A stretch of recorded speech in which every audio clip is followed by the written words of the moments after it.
Hey everyone, Susan here. I hope you're rocking your day today. I get the privilege to be able to interview incredible founders and bring those stories to you in a very raw and real way. And today's guest is someone that I have watched and been absolutely impressed with for the last few years, coming from the computer vision space in AI. And he is not only the founder and CEO of a company called WaitTime, which provides artificial intelligence solutions for crowd management and customer experience optimization, and thinking about stadiums, thinking about retail, all sorts of different verticals. He's also a scrappy Detroit boy. And in this episode, we're going to talk about building a company, a tech company, a big one outside of Silicon Valley. We're going to talk about how to really develop partnerships and relationships that matter and what that can do for you. And most importantly, we're going to talk about the power of being an optimist and how that really allows you to build a company in a way that means that not much phases you. So this is a very cool episode with my friend, the one and only Zackary Klima.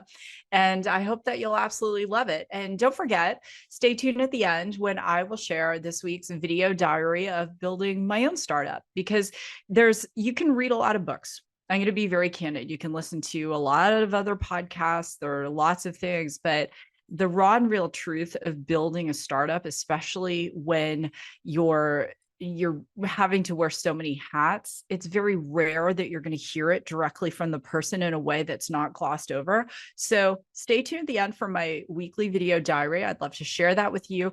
And don't forget, if you are looking to optimize your profile, especially on LinkedIn, go to agency8.com. It is an agency that I founded. I no longer run it, but I have an amazing team of women over there who do. So check it out, agency8.com. And so with that, let's get started with this next episode of Raw and Real Entrepreneurship with my friend, founder of WaitTime, Zackary Klima. This is Raw and Real Entrepreneurship, the show that brings the no-nonsense truth of what is required to start, grow, and scale your business. I am your host, Susan Slack. Well, hey, what is up, Raw and Real Entrepreneurs, wherever you are in the world? I hope you're having an amazing day. And I am so excited about this interview. It's kind of like two ships that pass in the night, and we're at the same conferences. And this friend of mine might just be a little more like on LinkedIn more than I am, which I don't know. We might have a support group starting here. But it's just an incredible honor, privilege to get to hang out with him on the show. And so, Zach, I want to jump right in. You are crushing it. I'm seeing all the time you're on stages. WaitTime has an amazing technological partnership, which we're going to get into.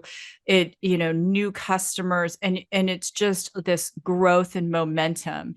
And there's a saying that goes, you only see the glory, you don't know the story. And this is, now a company with an 11-year story. But I want to go back further in time and talk about your first business. What was your first business? Yeah, that's a good question. So, gosh, it has to go, I'm from Michigan, and in the summertime, there's really not a lot to do unless you are up north, because that's where all the it's so beautiful up there. So, of course, I played a ton of sports growing up, and when I wasn't doing that, I was running my own lawn business. So I would go around the neighborhood and knock on people's doors and deliver flyers and things of that sort to cut their lawn. And so I probably lost all the money that from gas and all that. I didn't realize the ins and outs of a business, but that was my first business, was going around the neighborhood cutting people's lawns and knocking on their door. So that, and as you said that, I was thinking we had, Glenn Stearns on the show, Undercover Billionaire. Glenn's a friend of mine, just like you, super scrappy. And he he had a business where he was literally, knocking on doors of these mansions in Southern California when he first moved there. And he asked this guy, how did you get a house like this?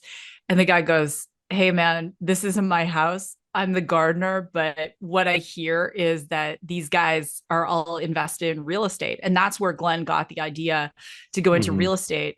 What did you learn from that first business? I mean, you said it yourself, like you didn't really know about business. You probably spent more money, but what did you learn? It was all really about talking to people, getting over the fear of cold calling, or in this case, knocking on doors, talking to people, dealing with, objections and people saying no. And as opposed to being locked up in my basement playing video games, that was really where I wanted to become out in the world, to be in front of people, to develop and sharpen my sword of communication skills. That's really it, was communication, number one. Mm. The we were talking too because since I grew up in Ontario, Canada, so I would shovel snow to make Yeah. some extra money in the winter, right? Like and I think I still have the upper body strength from all that. Like that was Oh that yeah. was hardcore. Oh yeah. Yeah, a lot of So snow where we come from. Yeah. oh my gosh, yes, there's lots of things we could talk about Detroit too. It's interesting because one of the things you are so passionate about in preparing for the show, I was looking at your interviews and you are passionate about the gentrification of Detroit. Detroit has gone through a lot of really, really challenging times.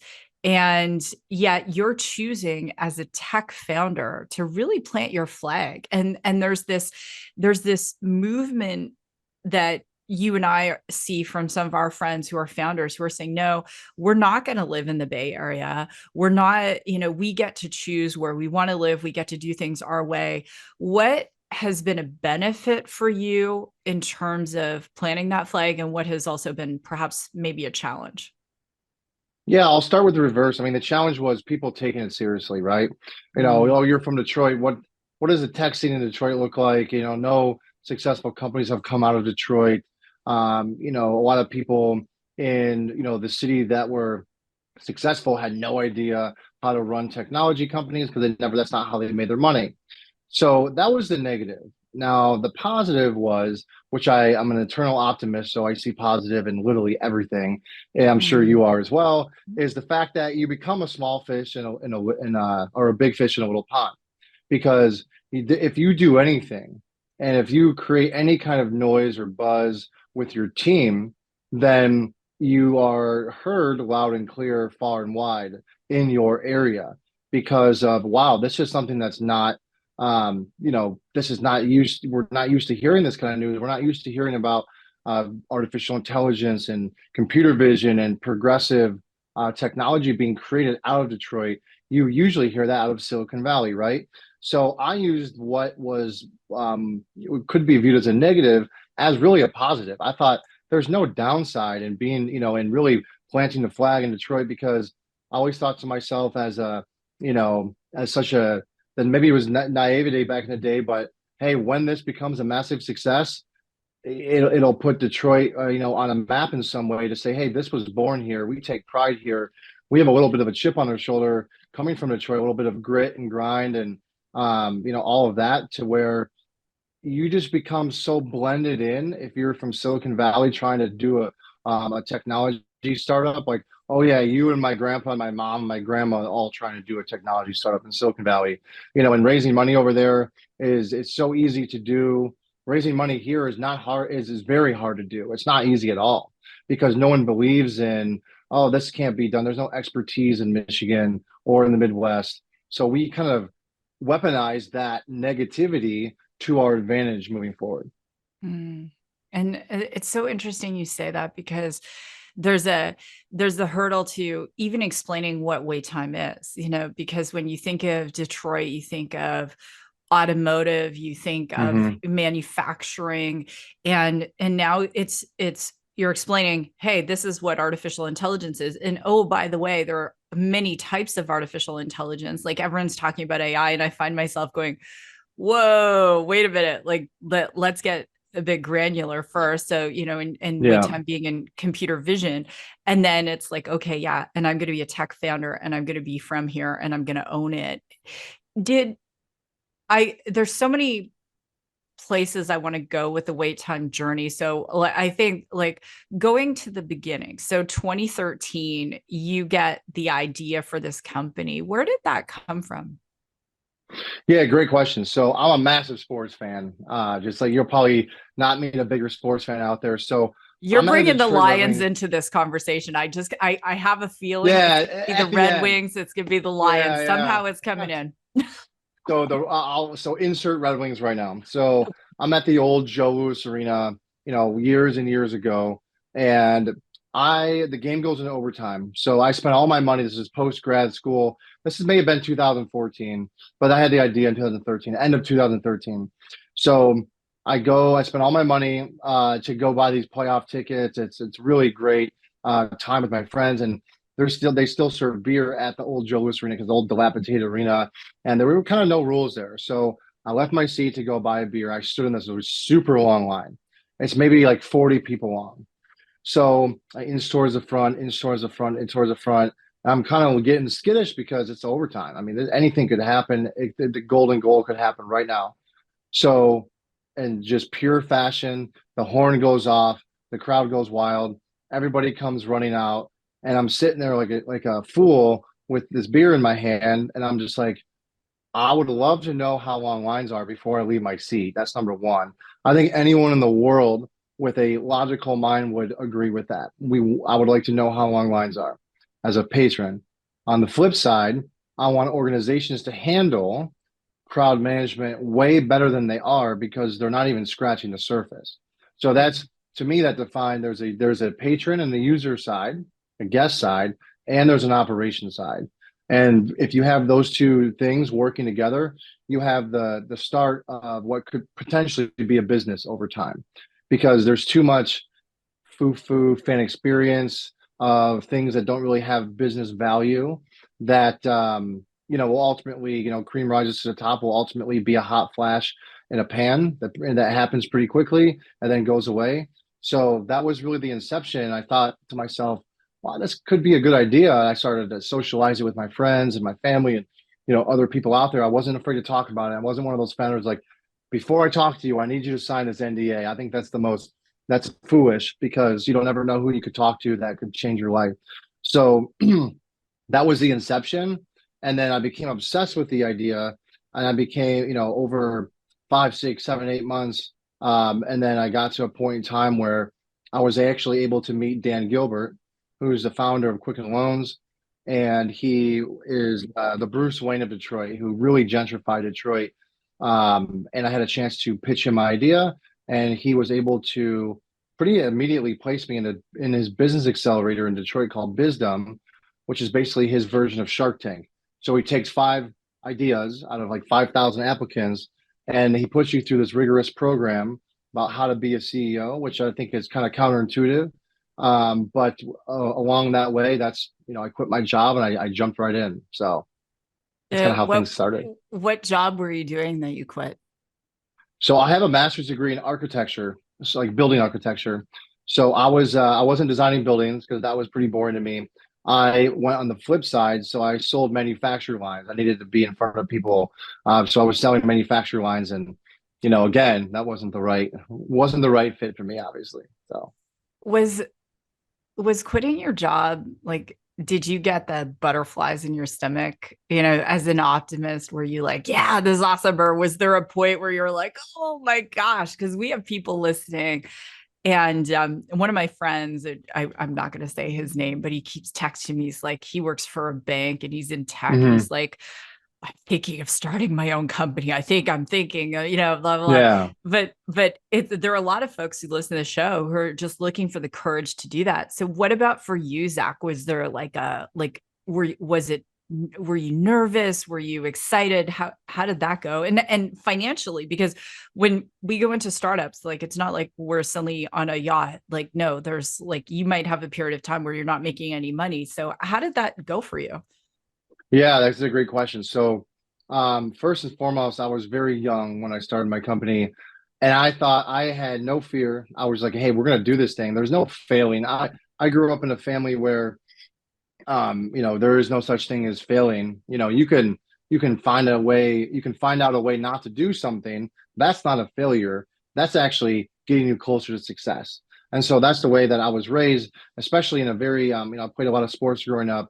So like that, that never quit championship mindset of, okay, I'm gonna do this, I'm gonna do this to my best, and I'm not gonna stop until you reach you reach the value of what you wanted to be in the first place. So of course it's nervous. It's nerve wracking. You're nervous, but at the time you don't really see risk.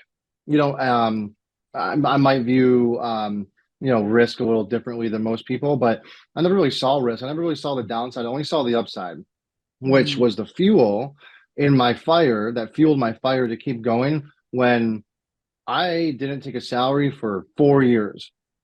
That's a whole tenure of high school. You can get a degree from a university in that point in time, How right? did you support Uh, yourself? How did you survive? yeah, so I refused. So the first thing I did after college was I bought a house. It was in this up and coming area in Detroit called Ferndale, and I had $7,000 to my name. So the house was kind of a flipped quick, like a Home Depot flipped house, and I put $3,000 on a house for $120,000.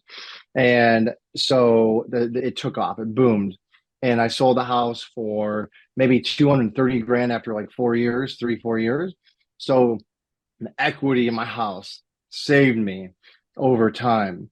And then I was able to sell the house, parlay, take that money and parlay it into real estate. Real estate. I did that 3 times throughout my time of starting WaitTime. So that was number one. Number two, I would sell.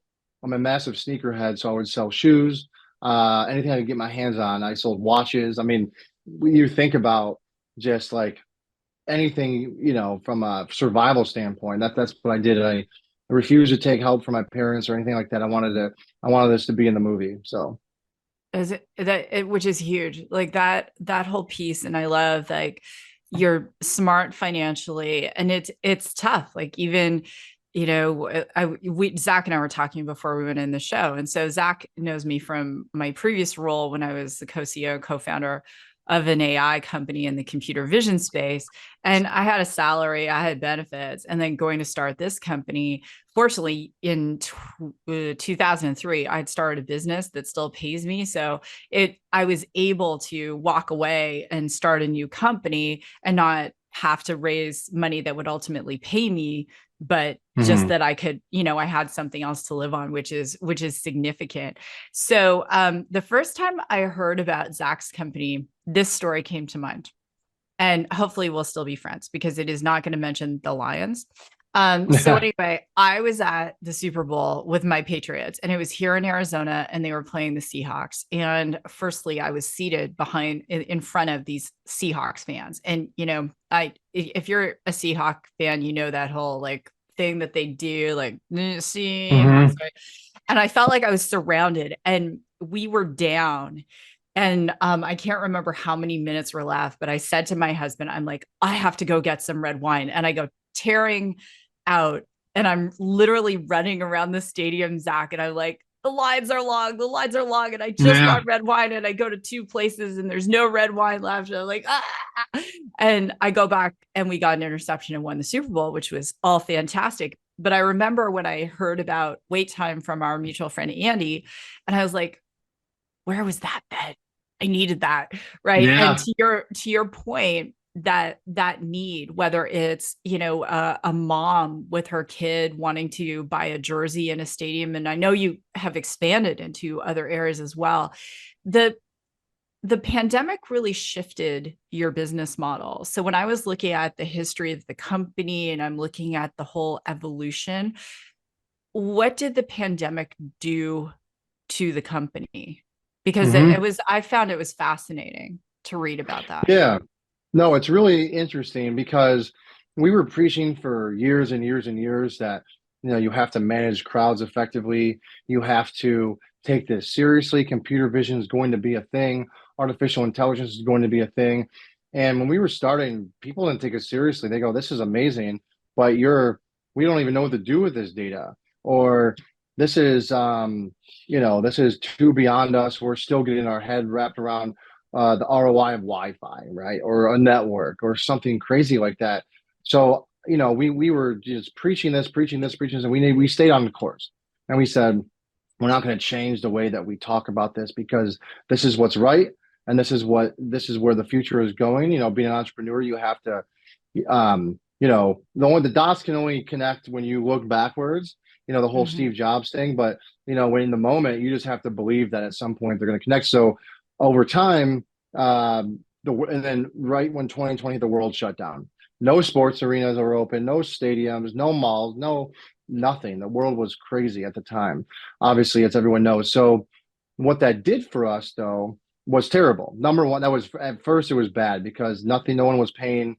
It kind of was a terrible time regarding revenue for a lot of different companies. Layoffs were happening, but luckily we didn't lay anyone off. We were very lean with the way that we operated, but we kept our nose to the grindstone. At that time of when that happened, there started to be a shift in the way that decision makers thought about the world. Number one, there's two things that happened. Number one, old decision makers were booted out. It was a good way for these organizations to reset. If there was a CTO or a CIO that had been there for 20 plus years, they're out. If it ain't broke, don't fix it. That's the way their mind worked. I'm sure we come across this all the time in our world. It's something that gatekeepers, right? They were gone.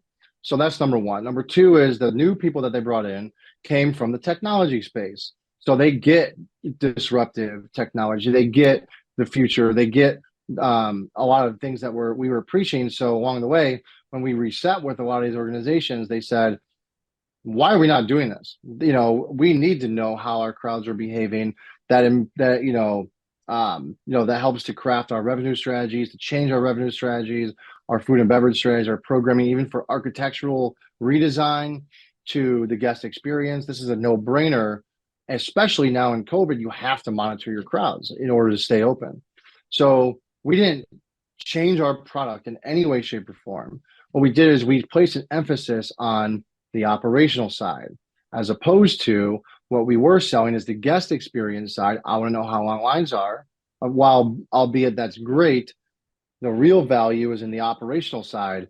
How can you monitor your crowds? How can you manage your crowds? How can you adjust staffing, security? How can you use this information to monetize foot traffic? So same product, but we changed the way we told the story based off of the new world that we lived in. Yeah, and that adaptability, scrappy Detroit boy. So That's right. the you and I, over the course of the last few years, we've had many I guess opportunities to partner with various OEMs, various hyperscalers, and you chose Intel. And you're such a huge advocate of Intel. I mean, it's all over your WaitTime website, it's all over your LinkedIn, and your 20,000 plus followers, they hear about Intel. As a fun aside, I was just there, Zach, on the week before we're recording the show. I was at the Intel head office. And Zach, I'll go totally geeky because I haven't been able to share the story on the show yet, but we're all familiar with Moore's Law. And even Mm-hmm. Jensen was mentioning in the NVIDIA keynote, he was like, well, Moore's Law, does it really exist anymore? I was in Gordon Moore's office and they Oh, haven't that's so changed cool. it. They have not changed it. Like everything is on his desk and so forth. It was really cool. And at the Intel Museum, and people have said, well, Intel, what are they really doing? Are they leading the AI revolution like, say, an NVIDIA is? But you've chosen to partner there. And you and I both have a lot of friends at Intel. Why Intel? Well, this story with Intel started years ago, where I was on a podcast with Cisco because we started, when these big companies started to say, "Hey, WaitTime, this is kind of a good thing for us." The first company to raise their hand was Cisco. So I started to spend a lot of time with Cisco, on the OEM side, educating and hopefully to get in from a sales perspective. While that was great, I was on a podcast or a kind of a webinar with a guy at Intel named Rajiv Gupta. And now Rajiv handles Cisco from an account side. So Rajiv goes, "Hey, Zach," I emailed him after the webinar. I'm like, "Why are we not working together, Intel and WaitTime?" WaitTime, it comes down to the microprocessor chip, right? That Hmm. that empowers WaitTime. It helps us. You talk about Moore's law. We double our speed every year and year and year. Why don't we let Intel do the work for us? And the more wait time sells, the more Intel sells. And it's such a good, easy to understand story that is such a good marketing play, as well as, from a technology and a scale play. We need Intel to scale, and they need success stories to remain relevant. And so, he started to help to fund some different projects through MDF across the world, like the Dodgers, Mall of America, et cetera. And so what that did is that got the attention, kudos to Rajiv. He got the attention of the rest of the Intel team. And the Intel team at the time, they were putting together their software strategy. So, a lot of these different companies. So to answer your question, number one is Intel is like family to WaitTime. Number one, that helped us get to where we are, starting way back when. But also they have a real software strategy. A lot of these big companies out there, they want to sell boxes or they want to sell chips or whatever it may be, but they're not even looking at the other side of the equation is what are they enabling? They're enabling software Hmm. companies, right? Why are they not benefiting off of that while also scaling software companies? That's what software companies want to scale. And what Intel wants is they want to be relevant, as you talked about earlier. They want to have success stories, they want to have marketing, they want to remain the leader. And so it was kind of this perfect match made in heaven where, okay, we needed Intel, Intel needs us. And the reason why we chose them really and spent, all of our time still to this day with them is because they have a very, very executed and very smart and prescriptive software strategy, and which Mm. plays into our exact where we want to be as a company. And to your point too, they have a very focused AI strategy. And That's right. whether, we're looking at enablement, because what a lot of people, they talk GPUs, but they don't understand necessarily, like in these Hmm. boxes, quote unquote, there's going to be a CPU. There's Don't get also, me started. yeah, Yeah, yeah, near edge, far edge. Zach and I could just geek out about, yeah. that. Maybe we'll do a live show. You probably don't know this about me, Zach, but I used to be an avid NHL fan. And I used to, back in the early 90s, I trained pro athletes. I was a pro athlete. And one of the athletes I trained was Kirk Muller.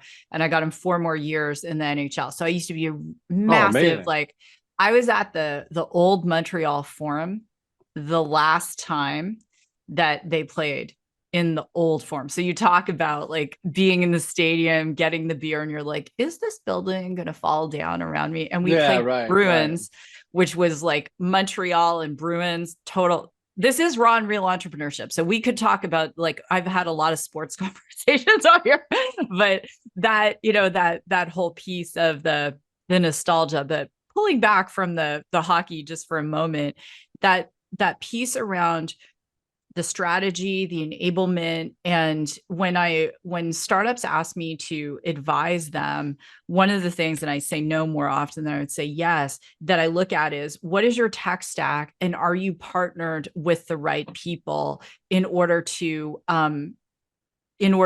for them to To benefit, scale. for you to Hmm. benefit, to scale. So people look at, you're having a moment now. Like you're like the Beyonce of computer Hmm. vision right now. I don't know why I said Beyonce. You're like the Eminem of computer vision. We'll choose a Oh, there Detroit. you go. There you go. I Yeah, like I that. love Slim Shady. So people would look at that and go, "Oh, he's lucky." What is it they don't know about the last 11 years? Well, there's a great phrase that I was taught a long time ago, and it was, the harder you work, the luckier you become. Mm. And so I thought to myself over the years, I said, okay, I don't know a lot about a lot. And I'm not going to be that prideful founder to say, okay, yeah, I'm going to do this all myself. I know how to do this. I know, look at me, hear me roar. I took the opposite approach and said, I'm going to be the dumbest person in every single room that I'm in for a very long time. And I never want to be the smartest person in the room I'm in because I'm in the wrong room at that point in time. But Yeah. I said, okay, I want to surround myself with people that have been there and done that, from an entrepreneurial standpoint, entrepreneurs. But then also on the flip side is from the tech stack perspective. Okay, great. So we came to a point in time where we hit a crossroad.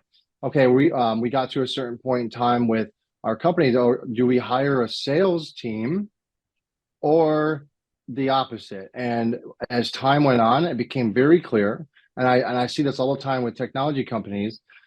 If you hire a direct sales team, you're not going to scale. And so we said it where in the beginning we said, okay, great. Intel, right? Going back to Intel. Who owns the world of technology? Who owns literally the world of technology? Intel does. Okay.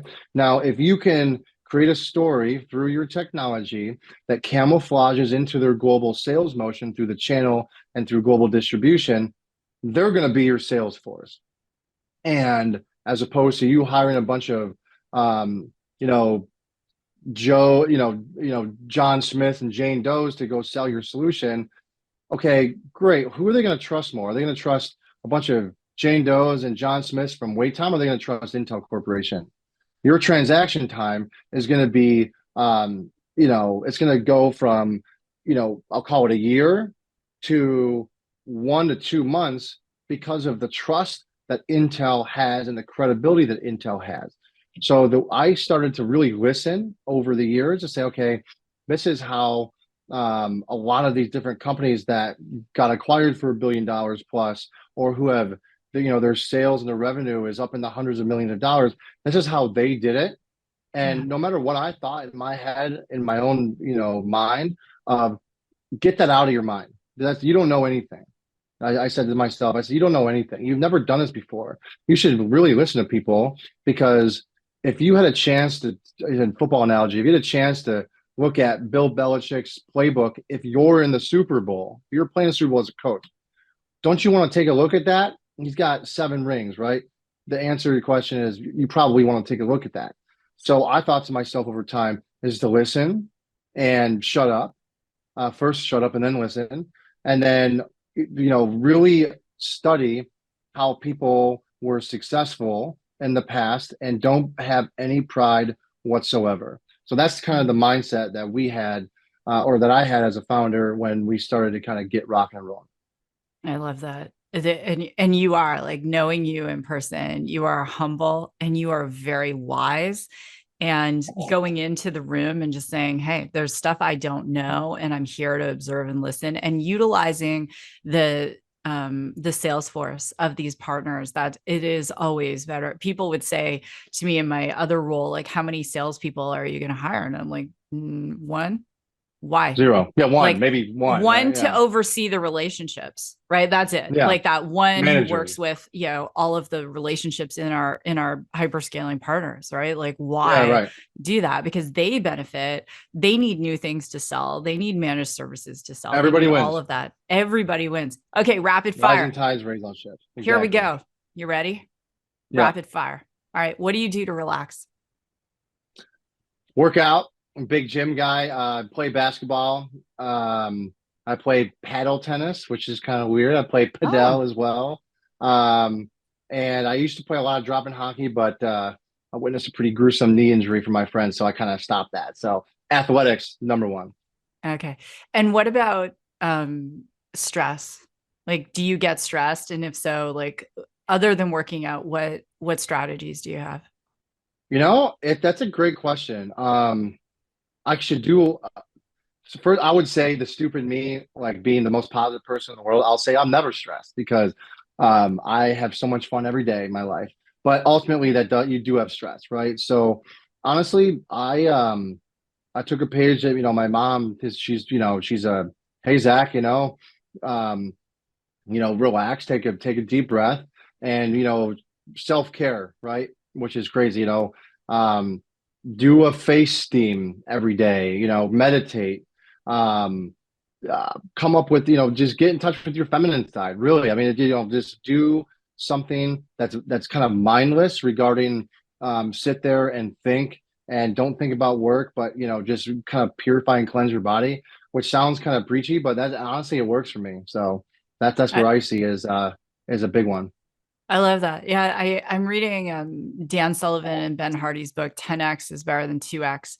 And so every day I go for thinking time, and I go and I just walk outside, or I walk on the treadmill and I just think, and that's it. Or I go Hmm. in the steam room and I just think, and then I go in the cold plunge and I just think. And it's like, Hmm. since I've been doing, and I used to do this, but since I've been doing it again, and I reclaimed my schedule. So I said to my team, we're not doing internal meetings on Monday or Friday. So don't Hmm. even ask me for an internal meeting unless there's something urgent. It's not happening. So it's like Right. that time, and I'm sleeping better. It's absolutely amazing. Okay. Staycation or vacation? Where are you going? Ooh, good question. Um, So I have a little bit of a thing when I go on a plane, I always say to myself, if I'm going to travel somewhere in the air, I have to make business out of it, just because I want to be the most productive with time management possible. So with that being said, I'm adopted. I'm not sure if you knew that. I'm adopted. I'm originally from Southern California. So Southern California is kind of like my happy place. Laguna Beach.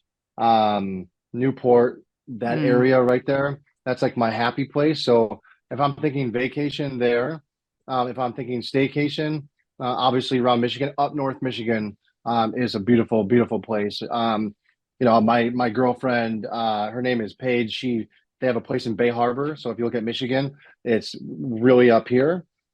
So that's crystal clear water. It's like, mm. wait, we're in Michigan, one of those things. So those would be my two answers for that. Because it's close to the Canadian border, and I give a shout out to my home There you go. country every chance I get. So, Of just course, you that have to. that pristine.